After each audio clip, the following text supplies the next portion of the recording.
Après le service divin d'action de grâce célébré par l'apôtre Paul Mikobi, un moment de grande ferveur et de bénédiction. Ce dernier a été chaleureusement accueilli par le Mama Kapita Mulombodi dans une atmosphère empreinte de joie spirituelle. Elles lui ont dédié un cantique vibrant, vérifiant l'expression de reconnaissance et d'amour fraternel.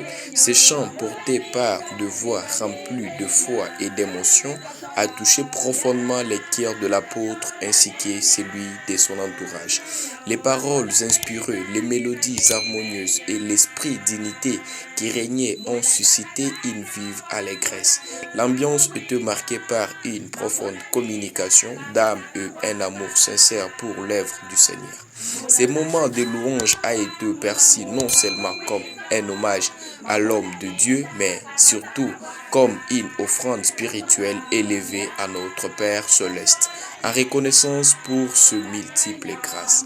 À travers cette manifestation, le Mama Balomodi Kapita ont témoigné de leur attachement à l'Église, de leur fidélité au ministère de l'apostolat et de leur foi vivante. L'émotion partagée, les larmes de joie, les chants de louange, les gestes fraternels ont témoigné de la présence du Saint-Esprit et de l'unité du peuple de Dieu autour de ses ministres. Dans cette même occasion, les enfants de l'école du dimanche, à l'image de Nathanaël dont la Bible dit « Voici vraiment un Israël en qui il n'y a point de fraude », ont manifesté une joie débordante pour accueillir l'apôtre Paul Mikobi.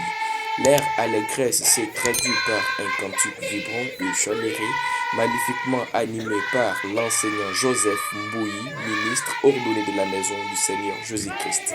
Les voix innocentes des enfants, empreintes de pureté et de ferveur, ont rempli l'assemblée d'une atmosphère de joie, de reconnaissance et d'amour fraternel. Pour marquer ces moments de grâce, les mots d'accueil ont été prononcés avec émotion et respect par le frère Moïse Kongolo Mouya, qui, au nom de la communauté, a exprimé la gratitude et l'honneur d'accueillir l'homme de Dieu parmi eux. C'est avec les lèvres exprimant de gratitude, d'amour et plein de joie que nous vous accueillons au sein de notre Sud-Sexep.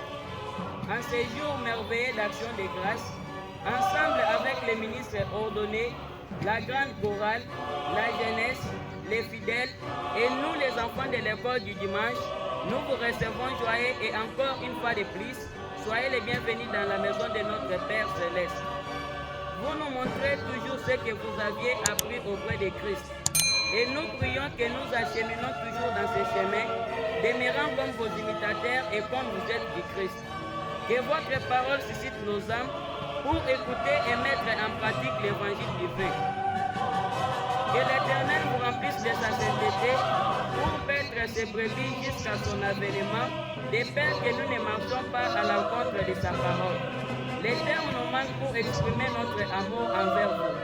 Avec le cœur plein de joie, veuillez recevoir, cher, envoyer ce bouquet de fleurs et ses fruits, symbole de notre joie. Instant restera gravé dans le mémoire comme un symbole d'unité, de foi vivante et d'hospitalité chrétienne.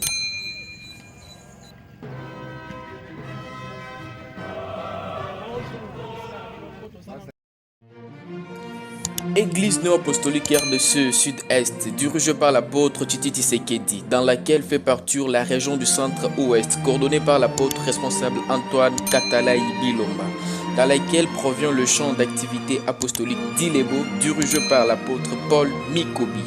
Nous sommes bel et bien dans le département des communications et médias, conduit par l'enseignant Jacques Manga Sakaji.